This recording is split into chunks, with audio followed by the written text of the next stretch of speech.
Hi friends, welcome to learn English with Nandini. இப்போ தான் நீங்கள் இங்கிலீஷ் கற்றுக்க போகிறீங்களா? இங்கிலீஷில் பேசணும் அப்படின்னு உங்களுக்கு ரொம்பவே ஆர்வமாக இருக்கா?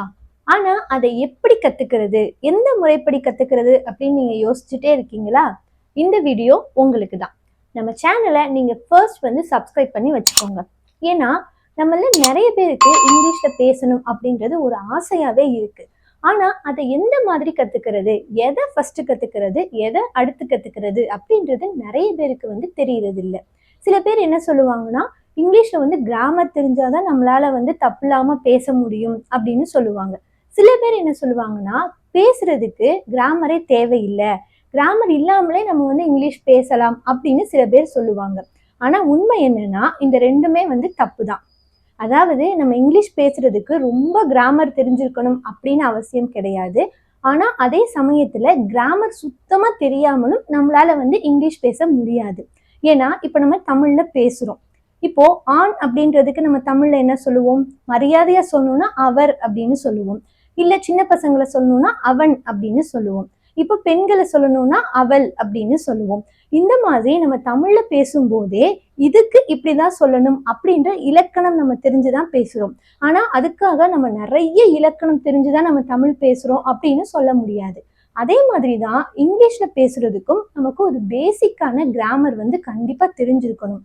அப்பதான் இதுக்கு இது இப்போ ஒரு பையனை சொல்றதுக்கு நம்ம இங்கிலீஷ்ல என்ன சொல்லணும், இப்போ ஒரு பொண்ணை சொல்றதுக்கு என்ன சொல்லணும் அப்படின்றதுதான் பேசிக். இதெல்லாம் தெரிஞ்சாதான் நம்மளால வந்து இங்கிலீஷ் பேச முடியும். ஸோ அந்த வீடியோக்கள் ஏற்கனவே நம்ம சேனல்ல நான் போட்டிருக்கேன். அதை நான் சைட்ல வந்து தம்ப்நெயில்ல வந்து ஷோ பண்றேன். இந்த வீடியோ முடியும் போது என் ஸ்கிரீன்ல ஃப்ரீ ஸ்போக்கன் இங்கிலீஷ் சீரீஸ் அப்படின்னு ஒரு பிளேலிஸ்ட் இருக்கும். அதுல அந்த வீடியோ வந்து இருக்கு. இங்கிலீஷ் பேசுவது இவ்வளவு ஈஸியா அப்படின்னு ஒரு வீடியோ இருக்கு. அதை கிளிக் பண்ணீங்கன்னா அதுல சப்ஜெக்டை பத்தி நான் தெளிவா சொல்லியிருப்பேன். ஸோ இந்த வீடியோ பார்த்து முடிச்ச உடனே அந்த வீடியோ வந்து பாருங்க, அப்பதான் உங்களுக்கு நல்லா புரியும். அதனால நம்ம சேனல்ல நம்ம என்ன பண்ண போறோம்னா, கிராமர்ல எது எது உங்களுக்கு தேவையோ, இங்கிலீஷ் பேசுறதுக்கு எதெல்லாம் அவசியமோ அதை மட்டும்தான் நான் நம்ம சேனல்ல வந்து வீடியோவா போட போறேன். ஸோ நிறைய போட்டோம் அப்படின்னா உங்களுக்கு எல்லாமே தெரிஞ்சுக்கிட்டீங்கன்னா ரொம்பவே கன்ஃபியூசிங்கா இருக்கும். அதுக்காக இப்போ இங்கிலீஷ் வந்து பேசணும், அதுக்கு என்னென்ன தேவை அப்படின்றத மட்டும்தான் நம்ம சேனல்ல நான் தொடர்ந்து போட்டுட்டே வர்றேன். அதெல்லாம் நீங்க கண்டினியூஸா பார்க்கணும்னா கண்டிப்பா நம்ம சேனலை வந்து சப்ஸ்கிரைப் பண்ணி வச்சுக்கோங்க. ஏன்னா நிறைய பேருக்கு எந்த மாதிரி நம்ம கத்துக்கிட்டா இங்கிலீஷ் பேசலாம் அப்படின்றது தெரியாம இருக்கு. ஏன்னா இங்கிலீஷ் அப்படின்றது ஒரு லாங்குவேஜ் தான். நம்ம பேசுறது அடுத்தவங்களுக்கு புரியணும், புரிஞ்சாலே போதும். ரொம்ப கிராமட்டிக்கலா நம்ம வந்து பேசணும் அப்படின்றது அவசியம் கிடையாது. ஆனா கொஞ்சமாவது நம்ம வந்து கிராமர் தெரிஞ்சிருக்கணும். இன்னைக்கு வீடியோல நம்ம பார்க்க போறது, இதுக்கு கிராமர் வந்து தெரியணும் அப்படின்ற அவசியமே கிடையாது. இப்போ நம்ம தமிழ்ல பேசுற நிறைய வாக்கியங்களுக்கு இங்கிலீஷ்ல என்ன அப்படின்றத தான் இந்த வீடியோல பார்க்க போறோம். இதை நீங்க தெரிஞ்சுக்கிட்டீங்க அப்படின்னாலே இப்போ அந்த சிச்சுவேஷன் வருது, அந்த சென்டென்சஸ்க்கு பதிலா நீங்க இங்கிலீஷ் சென்டென்சஸை வந்து பயன்படுத்தலாம். அந்த மாதிரி பயன்படுத்தி நீங்க பேசும்போது உங்களுக்கே ஒரு கான்ஃபிடென்ட் வரும். ஸோ நம்ம வந்து இங்கிலீஷ் நல்லா பேசுறோம் அப்படின்னு சொல்லிட்டு உங்களுக்கே ஒரு நம்பிக்கை வரும். அது நீங்க இங்கிலீஷ்ல வந்து பேசுறதுக்கு ரொம்பவே ஹெல்ப்ஃபுல்லா இருக்கும். ஸோ இன்னைக்கு வீடியோல நம்ம பார்க்க போறது 2 words daily use sentences. அதாவது 2 வார்த்தைகள் மட்டுமே இருக்கக்கூடிய டெய்லி யூஸ் சென்டென்சஸ் தான் இன்னைக்கு நம்ம பார்க்க போறோம். ஏன்னா இப்பதான் நம்ம கத்துட்டு இருக்கோம். எடுத்துன்னு ஒரு பெரிய சென்டென்சஸ் கொடுத்தா உங்களுக்கு கத்துக்கிறதுக்கு கஷ்டமா இருக்கும் இல்லையா? ஸோ அதனால நான் இன்னைக்கு பேசிக்ல இருந்து ஆரம்பிக்க போறேன். வீடியோவை ஸ்கிப் பண்ணாம ஃபுல்லா பாருங்க. ஒரு செகண்ட் நீங்க மிஸ் பண்ணீங்கன்னா கூட நான் அதுக்கு மீனிங் சொல்றது உங்களுக்கு புரியாம போயிடும். இதுக்கான அர்த்தத்தை நீங்க தெரிஞ்சுக்கிட்டு படிச்சீங்க அப்படின்னா உங்களுக்கு அதை மனப்பாடம் பண்ண வேண்டிய அவசியமே கிடையாது. நீங்க புரிஞ்சு படிச்சுக்கலாம். நம்ம அடுத்தடுத்த வீடியோக்கள்ல 3 word daily use sentences, 1 wordல இருக்க daily use sentences, இது எல்லாமே நம்ம அடுத்தடுத்து பார்க்க போறோம். இன்னும் நிறைய பயனுள்ள வீடியோக்கள் எல்லாமே நம்ம சேனல்ல தொடர்ந்து வந்துட்டே இருக்க போகுது. அதுக்கெல்லாம் நீங்க செய்ய வேண்டியது ஒண்ணே ஒண்ணுதான், நம்ம சேனலை சப்ஸ்கிரைப் பண்ணிக்கோங்க. பக்கத்துல இருக்க பெல் ஐக்கானை கிளிக் பண்ணிட்டு வீடியோவை லைக் பண்ணிட்டு வீடியோவை பார்க்க ஸ்டார்ட் பண்ணுங்க. ஓகே ஃப்ரெண்ட்ஸ், இப்போ நம்ம வீடியோக்குள்ள போலாம். இன்னைக்கு நம்ம ஒரு 25 2 words daily use sentences தான் பார்க்க போறோம். இதை நீங்க தெரிஞ்சுக்கிட்டாலே கண்டிப்பா உங்களால வந்து ஈஸியா பேச முடியும். இந்த சென்டென்சஸ் எல்லாமே நம்ம அதிகமா வந்து பயன்படுத்துற சென்டென்சஸ் தான். ஸோ இந்த மாதிரி சிச்சுவேஷன்ல நீங்க தமிழ்ல சொல்றதை விட இந்த சென்டென்சஸ்ல இங்கிலீஷ்ல சொன்னீங்க அப்படின்னா அது உங்களுக்கு இங்கிலீஷ் கத்துக்கிறதுக்கு ரொம்பவே ஹெல்ப்ஃபுல்லா இருக்கும். ஸோ நான் வந்து ஒவ்வொன்றா வந்து இதுக்கு அர்த்தம் சொல்லி இங்கிலீஷ்ல வந்து எழுத போறேன். நீங்களும் என் கூட சேர்ந்து சொல்லிட்டே வாங்க. உங்களுக்கு தெரிஞ்சது அப்படின்னா இந்த வீடியோ முடியும் போது உங்களுக்கும் ஒரு 10 சென்டென்சஸ் வந்து நான் கொடுக்க போறேன். அந்த தமிழ் சென்டென்சஸுக்கு எது கரெக்டான இங்கிலீஷ் சென்டென்சஸ் அப்படின்னு நீங்க கண்டுபிடிச்சு கமெண்ட் செக்ஷன்ல கமெண்ட் பண்ணுங்க. ஓகேவா? இந்த மாதிரி நம்ம ப்ராக்டிஸ் பண்ணும்போது மட்டும்தான் நம்மளால வந்து இங்கிலீஷ் பேச முடியும். நீங்க இந்த வீடியோஸ் எல்லாம் பார்க்கறதோட நிறுத்திடாம உங்க டே டு டே லைஃப்ல வந்து பேசி ப்ராக்டிஸ் பண்ணுங்க. தப்பா பேசினாலும் பரவாயில்லை. ஏன்னா நம்ம எடுத்த உடனே வந்து கரெக்டா பேசணும் அப்படின்றது அவசியம் கிடையாது. பேசி பேசி பழகுனாதான் எந்த ஒரு மொழியுமே, இங்கிலீஷ் அப்படின்றது கிடையாது, எந்த ஒரு லாங்குவேஜுமே நம்ம பேசி பேசி பார்த்தாதான் நமக்கு வரும். ஸோ ப்ராக்டிஸ் பண்றதை மட்டும் கண்டிப்பா விட்டுறாதீங்க. இப்போ நம்ம வீடியோக்குள்ள போலாம். ஃபர்ஸ்ட் ஒன், இப்போது வரை. இப்போது வரைனா என்ன? இப்ப வரைக்கும், இந்த செகண்ட் வரைக்கும் அப்படின்னு நம்ம சொல்றோம் இல்லையா? அதுக்கு இங்கிலீஷ்ல என்ன சொல்லலாம்? இது எல்லாமே வந்து 2 வேர்ட்ஸ்ல தான் வரும். ஓகேவா? அதுக்கு என்ன சொல்லலாம்னா till now அப்படின்னு சொல்லலாம். என்ன சொல்லலாம்? till now. till now அப்படின்னா இப்பொழுது வரை அப்படின்னு அர்த்தம். அடுத்து அதனால் என்ன? இப்போ நம்ம அடிக்கடி சொல்லுவோம், ஏதாவது ஒரு விஷயம் ஒருத்தர் நம்ம கிட்ட சொல்றாங்கன்னா அதனால என்ன அப்படின்னு நம்ம சொல்றோம்ல, அதுக்கு இங்கிலீஷ்ல என்ன சொல்லலாம்? so what. என்ன சொல்லலாம்? so what. அதனால என்ன? அதனால என்ன பிரச்சனை அப்படின்னு நம்ம கேட்போம்ல, அதுக்கு இனிமே நீங்க so what அப்படின்னு சொல்லுங்க. அடுத்து எனக்கு நினைவூட்டு. இது நம்ம அடிக்கடி பயன்படுத்துற வாக்கியம் தான். ஏதாவது ஒரு விஷயத்த நம்ம யார்கிட்டயோ சொல்லுவோம்ல, எனக்கு இதை ஞாபகப்படுத்து அப்படின்னு சொல்லுவோம்ல, அதுக்கு ரொம்பவே சிம்பிளா வந்து தெரிஞ்சுக்கோங்க. Remind me. என்னது? என் கூடயே சேர்ந்து சொல்லுங்க. Remind me. இதெல்லாம் வந்து ரொம்பவே நம்ம டே டு டே லைஃப்ல பயன்படுத்திட்டு இருக்கிற சென்டென்சஸ் தான். ரிமைண்ட் மீ அப்படின்னா எனக்கு இதை ஞாபகப்படுத்து அப்படின்னு அர்த்தம். நெக்ஸ்ட் சென்டென்ஸ் பார்த்துடலாமா? அங்க உட்காரு. இப்ப நம்ம பசங்களை சொல்றோம், நீ போய் அங்க உட்காரு அப்படின்னு சொல்றோம். அதை எப்படி சொல்லலாம்? உங்களுக்கு தெரிஞ்சா என் கூடயே சொல்லுங்க. Sit there. எப்படி சொல்லலாம்? Sit there. சிட்னா உட்கார்றது, தேர்னா அங்க. So sit there. ஓகேவா? அடுத்தது இங்க வா. இப்ப இதெல்லாம் நம்ம வந்து அடிக்கடி ஒரு நாள் எடுத்துட்டோம்னா நிறைய தடவை இந்த சென்டென்சஸ் எல்லாம் நம்ம பயன்படுத்துவோம். இங்க வா அப்படின்னு கூப்பிடுறதுக்கு. அதை எப்படி சொல்லலாம்? Come here. எப்படி சொல்லலாம்? Come here. அடுத்த சென்டென்ஸ் பார்த்துடலாமா? அதை எடு. இப்போ ஒரு பொருள் அங்க இருக்கு, நீங்க ஒருத்தட்ட சொல்லி அதை எடுங்க அப்படின்னு சொல்லணும். அதை எப்படி சொல்லுவீங்க? Take it. எப்படி சொல்லலாம்? Take it. டேக்னா எடுக்கிறது, இட்னா அதை. So take it. ஓகேவா? அடுத்த சென்டென்ஸ் சீக்கிரம் வா. இப்ப ஏதோ ஒரு ஃபங்க்ஷனுக்கு நீங்க கிளம்புறீங்க, ஏதோ ஒரு சம்திங் ஒருத்தர் சொல்றீங்க, நீ சீக்கிரமா வா அப்படின்னு சொல்றீங்க. எப்படி சொல்லலாம்? 2 வேர்ட்ஸ் தான் இருக்கணும். எப்படி சொல்லலாம்? Come quickly. என்ன சொல்லலாம்? Come quickly. இதெல்லாம் பாருங்க ரொம்பவே ஈஸியா இருக்கு. இதை நீங்க அர்த்தத்தை புரிஞ்சு தெரிஞ்சுக்கிட்டீங்கன்னா உங்களால ஈஸியா வந்து இங்கிலீஷ்ல பேச முடியும். இப்போ அடுத்த சென்டென்ஸ் பார்க்கலாம். இருக்கலாம். இதை நம்ம சொல்லுவோம்ல, நம்ம கிட்ட ஒருத்தர் வந்து ஏதோ ஒண்ணு கேக்குறாங்க, உங்களுக்கு சரியா தெரியல, அதாவது ஆமான்னு சொல்ல முடியல, இல்லைன்னு சொல்ல முடியல, ஒரு சந்தேகமா சொல்லணும். அதுக்கு எப்படி சொல்லலாம்? இருக்கலாம் அப்படின்னு நம்ம சொல்லுவோம்ல, அதாவது இருந்தாலும் இருக்கலாம், இல்லைனாலும் இல்ல. சோ இருக்கலாம் அப்படின்னு சொல்லுவோம். அதுக்கு இங்கிலீஷ்ல மேபி. என்ன சொல்லலாம்? மேபி. இதை நம்ம அடிக்கடி பயன்படுத்துவோம். இனிமே நீங்க சொல்லும் போது, பேசும்போது மேபி அப்படின்னு சொல்லி பாருங்க. அடுத்த சென்டென்ஸ் விட்டு விடு.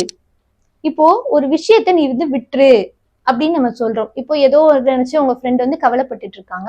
சோ நீங்க அவங்க கிட்ட போய் ஃபீல் பண்ணாத, அதெல்லாம் விட்டுரு அப்படின்னு சொல்லணும். அதுக்கு என்ன சொல்லலாம்? Leave it.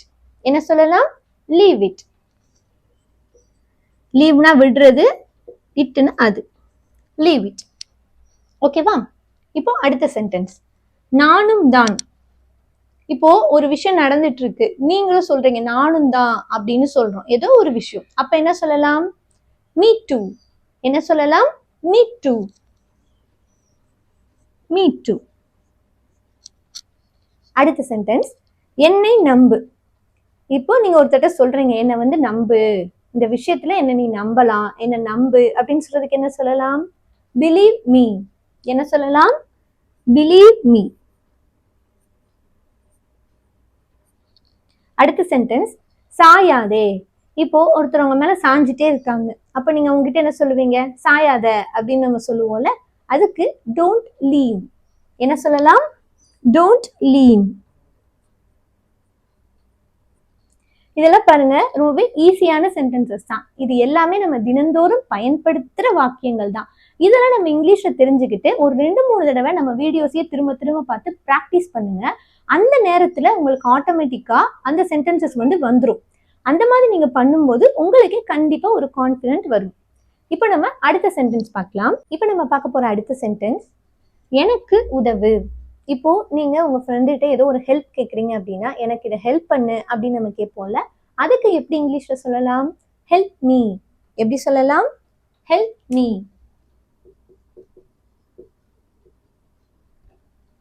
அடுத்து எனக்கு கொடு.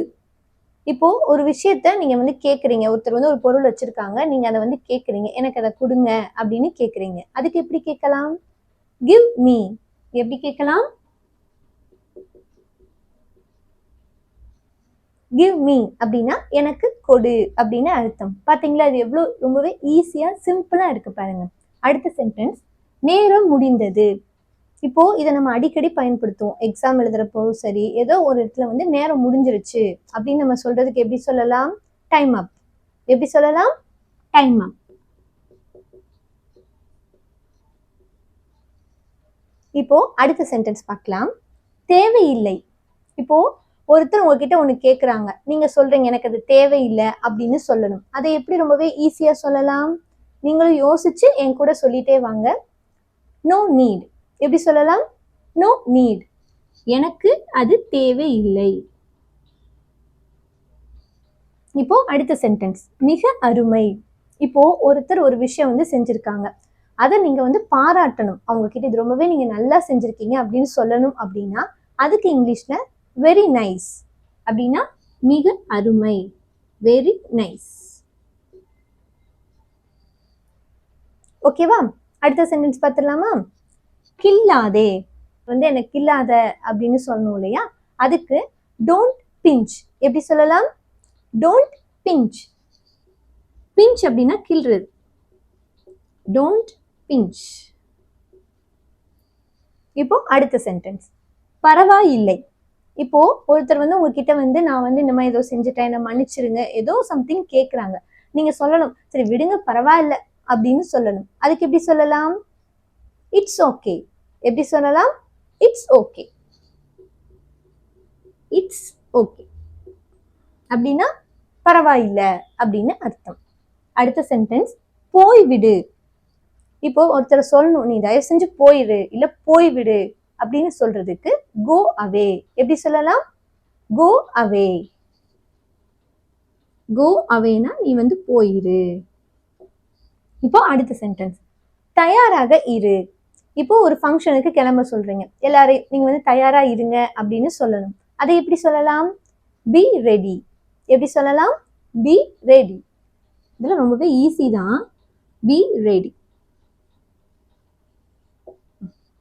அடுத்தது அருகில் வா. பக்கத்துல கூப்பிடுறீங்க ஒருத்தரை, எப்படி கூப்பிடலாம்? Come near. எப்படி கூப்பிடலாம்? Come near. அடுத்த சென்டென்ஸ் அது உண்மை. இப்போ ஒரு விஷயத்த நீங்க இது உண்மைதான் அப்படின்னு ஒருத்தர்ட்ட சொல்லணும். அதை எப்படி சொல்லலாம்? That's true. எப்படி சொல்லலாம்? That's true. தட்ஸ் ட்ரூ அப்படின்னா அது உண்மை அப்படின்னு அர்த்தம். அடுத்த சென்டென்ஸ் வேற யாரு அப்படின்னு நம்ம கேட்கணும். இப்போ ஒருத்தர் ஒரு விஷயத்த உங்ககிட்ட சொல்றாங்க, நீங்க அவங்க கிட்ட வேற யாரு அப்படின்னு கேட்கணும். அப்ப who else. எப்படி கேட்கலாம்? who else. who else. இப்போ அடுத்தது அழாதே அப்படின்னு சொல்லணும். இப்போ உங்க ஃப்ரெண்டு அழுதுட்டு இருக்காங்க, ஸோ அவங்க நீங்க அழாத அப்படின்னு எப்படி சொல்லலாம்? இது எல்லாருக்குமே தெரிஞ்சதுதான். டோன்ட் கிரை. என்ன சொல்லலாம்? டோன்ட் கிரை.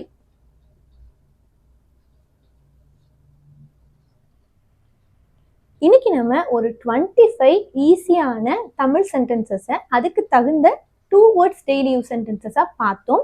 இந்த வீடியோவில் பார்த்தீங்கன்னா நான் எல்லாத்துக்குமே வந்து அர்த்தம் சொல்லியிருக்கேன். ஸோ நீங்கள் வீடியோவை ஸ்கிப் பண்ணாமல் பார்த்துருந்தீங்கன்னா கண்டிப்பாக வந்து உங்களுக்கு புரிஞ்சிருக்கும்.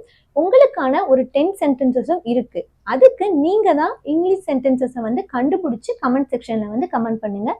இந்த மாதிரி நம்ம ப்ராக்டிஸ் பண்ணிட்டு இருந்தாலே உங்களால் கண்டிப்பாக வந்து இங்கிலீஷ் பேச முடியும். ஏன்னா இப்போ நம்ம தமிழில் பேசுகிற மாதிரி தான் இங்கிலீஷ் அப்படின்றது ஒரு லாங்குவேஜ் தான். ஸோ நம்ம ட்ரை பண்ணி ப்ராக்டிஸ் பண்ணிகிட்டே இருந்தால் கண்டிப்பாக வந்து ஒரு நாள் உங்களால் சூப்பராகவே இங்கிலீஷ் பேச முடியும். இப்போ உங்களுக்கான அந்த 10 சென்டென்சஸை பார்த்துடலாம். இதுதான் உங்களுக்கான 10 சென்டென்சஸ். இதுக்கு ஆன்சரை தான் நீங்கள் கமெண்ட் செக்ஷனில் வந்து கண்டுபிடிச்சி எழுத போகிறீங்க. ஸோ எல்லாருமே வந்து கமெண்ட் பண்ண ட்ரை பண்ணுங்க. ஏன்னா அந்த மாதிரி கற்றுக்கும் போது தான் உங்களுக்கே வந்து புதுசாக நம்ம கற்றுக்குறோம் அப்படின்னு ஒரு இன்ட்ரெஸ்ட் இருக்கும். நீங்கள் அந்த மாதிரி தேடி கண்டுபிடிச்சி ஆன்சர் எழுதும்போது அந்த ஆன்சர் வந்து உங்களுக்கு மறக்காமல் இருக்கும். ஸோ அந்த இடத்துல வந்து நீங்கள் பேசும்போது உங்களுக்கு ஆட்டோமேட்டிக்காக வந்து இது ஞாபகத்துக்கு வரும். ஸோ அதனால தான் இந்த ப்ராக்டிஸ். நம்ம எல்லா வீடியோலையுமே உங்களுக்கான கொஸ்டின்ஸ் வந்து கண்டிப்பாக இருக்கும். அந்த கொஸ்டின்ஸஸ் எல்லாம் நீங்கள் வந்து ப்ராக்டிஸ் பண்ணி கமெண்ட் பண்ணுங்க. ஏன்னா இது வந்து உங்களுக்காக தான் இந்த கொஸ்டின்ஸ் எல்லாம் நான் கொடுக்குறேன். நிறைய பேர் வந்து வீடியோஸ் பார்க்குறீங்க, லைக் பண்ணுறீங்க, நிறைய பேர் வந்து போடுறது இல்லை. ஸோ எல்லாருமே வந்து ஆன்சர் பண்ண ட்ரை பண்ணுங்க. அடுத்த வீடியோவில் நம்ம 3 வேர்ட் டெய்லி யூஸ் சென்டென்சஸ் இந்த மாதிரி நிறைய டெய்லி யூஸ் சென்டென்சஸும் அப்பப்போ நம்ம பார்க்க போகிறோம்.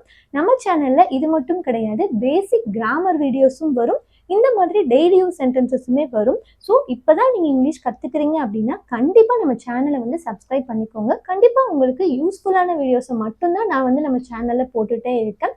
உங்கள் ஃப்ரெண்ட்ஸும் இந்த மாதிரி இங்கிலீஷ் கற்றுக்குறாங்க அப்படின்னா அவங்களுக்கும் நம்ம வீடியோஸ் எல்லாம் ஷேர் பண்ணுங்க, சேனலை வந்து சொல்லுங்க. ஏன்னா அவங்களுக்கும் இது ரொம்பவே யூஸ்ஃபுல்லாக இருக்கும்.